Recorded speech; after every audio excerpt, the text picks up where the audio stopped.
গোলকগঞ্জত সদৌ অসম বাঙালী যুৱ ছাত্ৰ ফেডাৰেশ্যন আৰু গোলকগঞ্জ আঞ্চলিকৰ উদ্যোগত 164 সংখ্যক ৰবীন্দ্ৰ জন্ম জয়ন্তী উদযাপন।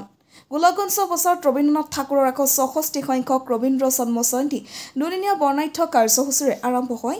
ৰবীন্দ্ৰ জন্ম জয়ন্তী 26 জেঠ আৰু 27 জেঠ। ৰবীন্দ্ৰ জন্ম জয়ন্তী বা ৰবীন্দ্ৰ জন্মবাৰ্ষিকী বিশ্বকবি ৰবীন্দ্ৰনাথ ঠাকুৰৰ জন্মবাৰ্ষিকী হিচাপে উদযাপন কৰা হয়। শেহতীয়াকৈ এই ৰবীন্দ্ৰ জন্ম জয়ন্তী বহাগ মাহৰ 25 তাৰিখত অনুষ্ঠিত হোৱাৰ কথা আছিল। কিন্তু ভাৰত পাকিস্তানৰ মাজৰ যুদ্ধৰ বাবে এই ৰবীন্দ্ৰ জন্ম জয়ন্তী উদযাপন পিছুৱাই লোৱা হৈছিল। কিন্তু যুদ্ধবিৰতিৰ পিছত মুখ্যমন্ত্ৰীয়ে দিয়া নিৰ্দেশ অনুসৰি ৰবীন্দ্ৰ জন্ম জয়ন্তী উদযাপন কৰিব পাৰিব বুলি উল্লেখ কৰিছিল। প্ৰতি বছৰে গোলকগঞ্জ সদৌ অসম বাঙালী যুৱ ছাত্ৰ ফেডাৰেশ্যন আৰু গোলকগঞ্জ আঞ্চলিকৰ উদ্যোগত উদযাপন কৰে। বিভিন্ন অনুষ্ঠান আয়োজন কৰা হয়, য'ত পতাকা উত্তোলন, বিশেষ প্ৰাৰ্থনা আৰু শ্ৰদ্ধাঞ্জলিৰ জৰিয়তে তেওঁৰ স্মৃতি উদযাপন কৰা হয়। ৰবীন্দ্ৰনাথ ঠাকুৰৰ 164 সংখ্যক জন্মবাৰ্ষিকীৰ লগত সংগতি ৰাখি ৰবীন্দ্ৰ প্ৰতিমূৰ্তিত মাল্যৰ্পণ, শোভাযাত্ৰা, গীত, নৃত্য, আলোচনা, সাহিত্য কৰ্মশালাকে ধৰি বিভিন্ন সাংস্কৃতিক অনুষ্ঠান আয়োজন কৰা হৈছে। এই দিনটোক বিশেষভাৱে স্মৰণীয় কৰি তুলিবলৈ বিভিন্ন শিক্ষানুষ্ঠান আৰু সাংস্কৃতিক সংগঠনসমূহেও বিভিন্ন কাৰ্যসূচী আৰু অনুষ্ঠানৰ আয়োজন কৰে। গোলকগঞ্জৰ পৰা তপনদাৰ report, North East Frontier News. আমাৰ আজি কাৰ্যসূচী আছিল ৰাতিপুৱা 9 বজাত ৰাষ্ট্ৰীয় পতাকা উত্তোলন। ৰাষ্ট্ৰীয় পতাকা উত্তোলন কৰিছে মই নিজে ৰবীন্দ্ৰ মঞ্চ, গোলকগঞ্জ ৰবীন্দ্ৰ মঞ্চৰ সভাপতি হিচাপে মই পতাকা উত্তোলন কৰিছোঁ।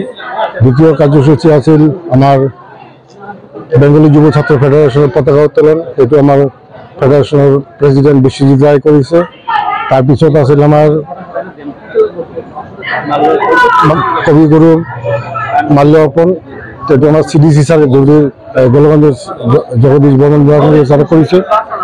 তৃতীয় আছিল আমাৰ শোভাযাত্ৰা আমাৰ প্ৰাক্তন বিধায়ক অশ্বিনী কুমাৰ ৰায় চৰকাৰৰ জৰিয়তে এটা বিশাল শোভাযাত্ৰা আমি কৰিছোঁ।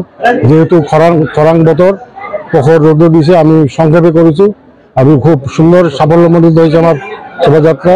তাৰপিছত আছিল আমাৰ মঞ্চ উদ্বোধন কৰিছে আমাৰ গোলকগঞ্জ মিউনিচিপালিটি বৰ্ডৰ চেয়াৰমেন সাবিত্ৰী ৰায় ডাঙৰীয়া, লগত সহযোগ কৰিছে আমাৰ ভাইচ চেয়াৰমেন টিংকু নন্দী মহাশয়। তাৰপিছত বৰ্তমান কাৰ্যসূচী আমাৰ আছে, বিভিন্ন কাৰ্যসূচী আমাৰ 5টালৈকে আছে আৰু অহাকালি দিনজোৰা এইদৰে আমাৰ ৰবীন্দ্ৰ নৃত্য আছে, ৰবীন্দ্ৰ সংগীত আছে, আবৃত্তি আছে, আৰ্ট কম্পিটিশ্যন আছে। এইবিলাক লৈ আমাৰ কালি দিনজোৰা কাৰ্যসূচী আমি ভালদৰে উদযাপন কৰিবৰ কাৰণে আমি আমাৰ স্থানীয় ৰাইজ, আমাৰ কমিটি আৰু ৰবীন্দ্ৰ মঞ্চ সবাই মিলি যাতে আমি আগন্তুক যিটো কাৰ্যসূচী আছে আমি যাতে সুচাৰুৰূপে কৰিব পাৰোঁ, সেইকাৰণে আমি প্ৰচেষ্টা হাতত ৰাখিম আৰু আপোনালোকৰ সহায় সহযোগিতা আমি বিচাৰিম। প্ৰাক মুহূৰ্তে আজি 10 মে, তো 10 মেৰ 2025 আজি দিনটো অকণমান পলমকৈ হ'লেও আমি গোলকগঞ্জ বাঙালী যুৱ ছাত্ৰ ফেডাৰেশ্যনৰ পক্ষৰ তৰফৰ পৰা অন্য বছৰৰ দৰে এইবেলিও আমাৰ বিশ্বকবি ৰবীন্দ্ৰনাথ ঠাকুৰৰ জন্মবাৰ্ষিকী আমি পালন কৰিবলৈ যোজা কৰিছোঁ। আৰু ইয়াতে আমি জাতি, ধৰ্ম, বৰ্ণ নিৰ্বিশেষে সকলো মানুহে আমাৰ সহায় আৰু সহযোগিতা আগবাঢ়ি আছে।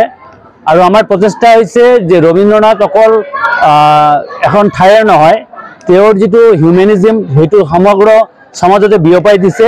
আৰু এই মেছেজটো আমি নৱপ্ৰজন্মক প্ৰতি বছৰে দিবৰ কাৰণে এই উৎসৱৰ মুখৰ পৰিৱেশটো সৃষ্টি কৰি থাকোঁ।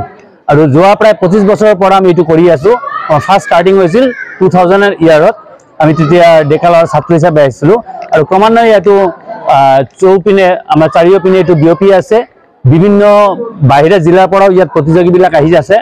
তো সিহঁতক এটা ভাল সুস্থ সংস্কৃতি প্ৰদান কৰাই আমাৰ উদ্দেশ্য।